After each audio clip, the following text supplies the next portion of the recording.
My name is Mary, and I need to tell my story before it breaks me any more than it already has. If I don't, I'm afraid I might do something I can't take back.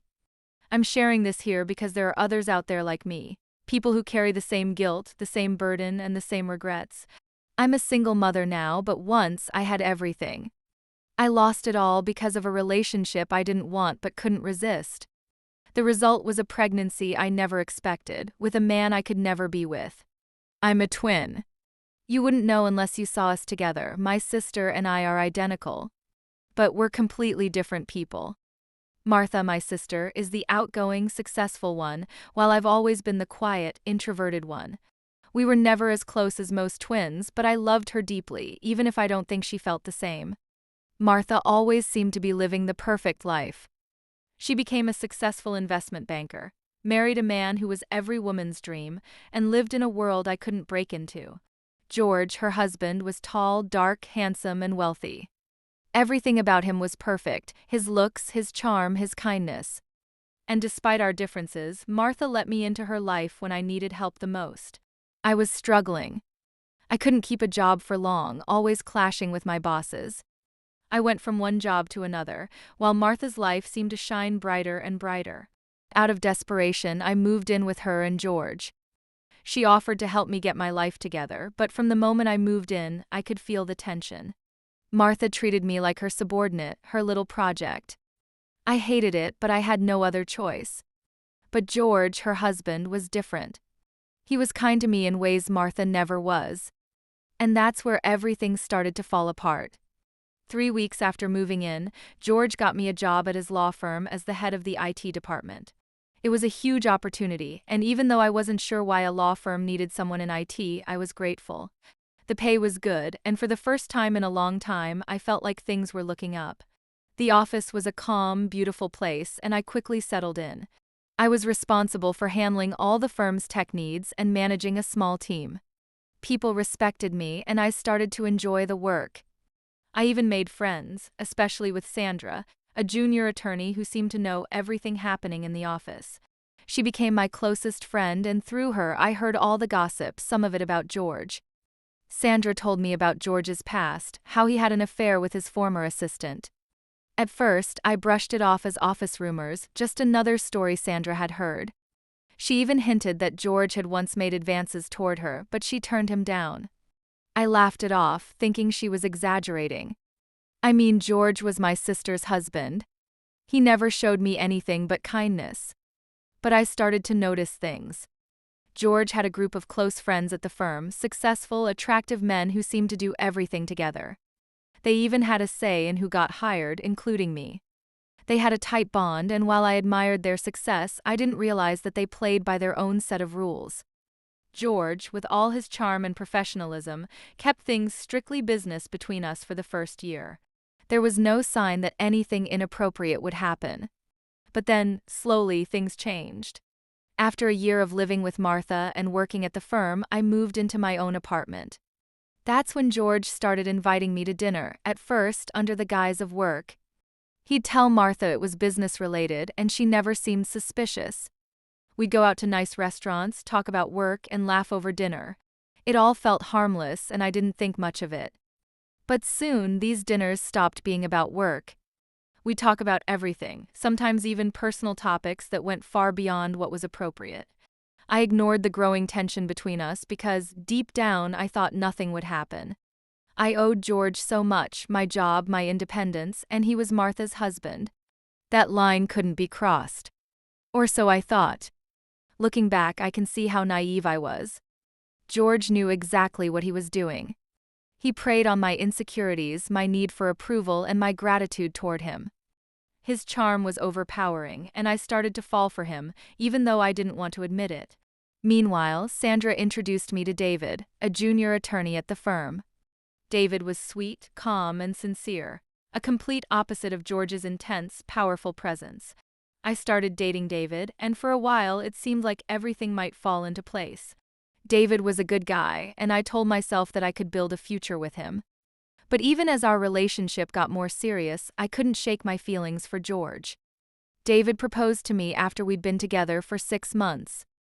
It was a beautiful moment. He took me to our favorite restaurant and got down on one knee. I said yes, thinking that this was my chance to finally move on from everything that had happened with George. But even as I put on the engagement ring, a part of me still longed for the man I could never have. George didn't seem to care about my relationship with David at first. In fact, he was supportive, almost too supportive. He encouraged me to accept David's proposal, which should have made me feel relieved, but it didn't. Instead, it made me feel confused and unsettled. I thought George was finally letting me go. But I was wrong. After David proposed, George started to push boundaries again. He began inviting me to more dinners, and this time they weren't business-related at all. We'd talk about our lives, our desires, things we should have never discussed. I didn't tell David, and I certainly didn't tell Martha. I knew it was wrong, but there was a part of me that didn't want it to end. That part of me still craved George's attention, no matter how forbidden it was. Then, one day, everything changed. George and I crossed the line we'd been tiptoeing around for so long. It happened at work, in his office. I was presenting a project I had been working on, and during the presentation, I noticed him staring at me in a way that made me uncomfortable, yet thrilled. After the meeting, he walked over to me, looked me in the eyes, and kissed me. I didn't stop him. That kiss opened the door to something I couldn't close. From that day on, George and I started an affair. We'd sneak around, meeting in secret, hiding from everyone. At first, it felt exciting, but soon it became overwhelming. I was engaged to David, but every time I was with him, all I could think about was George. I knew it was wrong, but I couldn't stop. For a while, we managed to keep our affair hidden. But secrets like ours don't stay buried forever. The day everything came crashing down is one I'll never forget. George and I had been sneaking around for months, finding excuses to be together.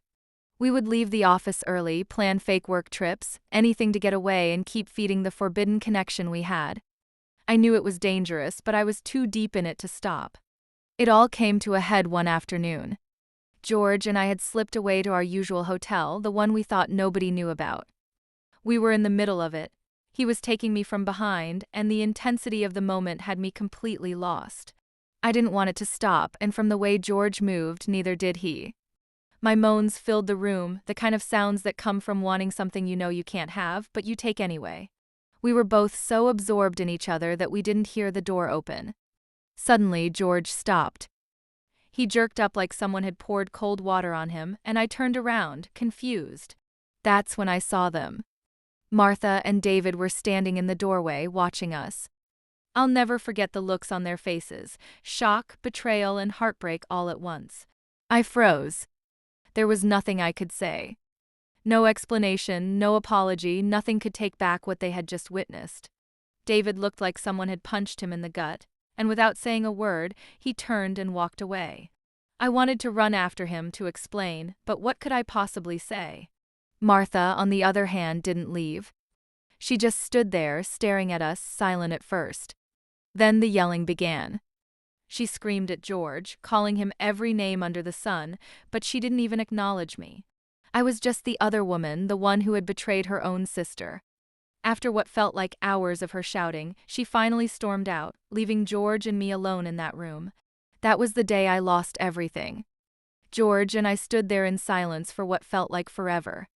There was nothing left to say. He tried to comfort me, but it was useless. The damage was done. I had destroyed my relationship with David, shattered any trust Martha had in me, and ruined any chance of rebuilding my life. All for a man I could never have. The fallout was immediate.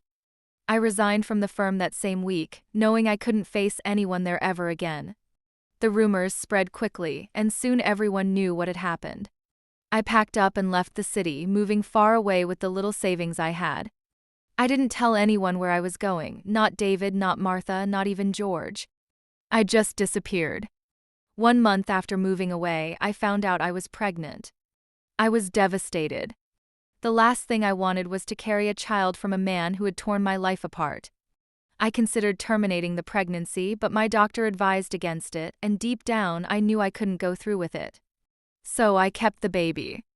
The months that followed were the hardest of my life. I was completely alone. living in a new city where nobody knew me, struggling to make ends meet.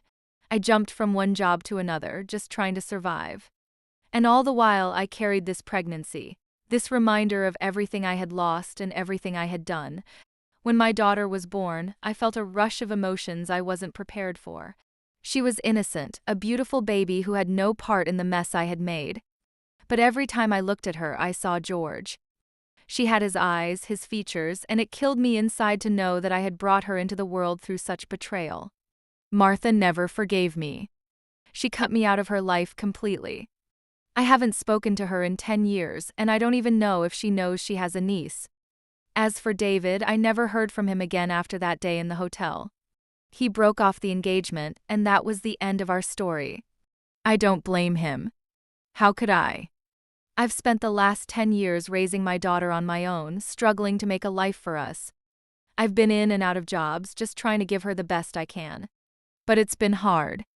Every day is a reminder of what I had and what I lost because of a choice I made when I wasn't strong enough to walk away. It's been 10 years since that day, and I still live with the consequences. My daughter is my world now, and I've tried to build a life for her, but the guilt never goes away. I can't forget what I did or the people I hurt. Martha has no idea she has a niece, and I don't think she'll ever want to know. Our relationship, already fragile, was shattered the moment she saw me with George. David moved on. I've heard from mutual friends that he got married a few years ago. He deserves happiness, and I hope he found someone who can give him the love and loyalty I couldn't. As for George, we haven't spoken since I left the city. I don't know what happened between him and Martha, and I don't care to know. That chapter of my life is closed, but the scars remain. Raising my daughter on my own hasn't been easy. I've gone from job to job, struggling to keep things stable for her. She's a beautiful girl, full of life and innocence, and she doesn't know anything about her father or the story behind her birth. One day I know I'll have to tell her, but I'm not ready for that conversation yet. I just want to protect her from the mistakes I made. Looking back, I realize how much I let desire and weakness take over my life. I had a chance at happiness with David, but I threw it away for something I knew I could never have. George was a fantasy, and I fell for it, destroying everything I cared about in the process. I traded a future with a good man for a brief, forbidden affair, and I've been paying the price ever since. I don't expect forgiveness, and I don't think I deserve it. But if there's one thing I've learned, it's that the choices we make in moments of weakness can define the rest of our lives. I've spent a decade trying to rebuild what I lost, but some things can never be fixed. To anyone listening, please don't make the same mistake I did. If you find yourself in a situation where your heart is pulling you in the wrong direction, think about the people you'll hurt, the lives you'll shatter. Walk away before it's too late. Don't let desire destroy everything you've worked for. Thank you for listening. If you want to hear more stories like this, click on the video you see on your screen, and don't forget to subscribe to my channel for more content.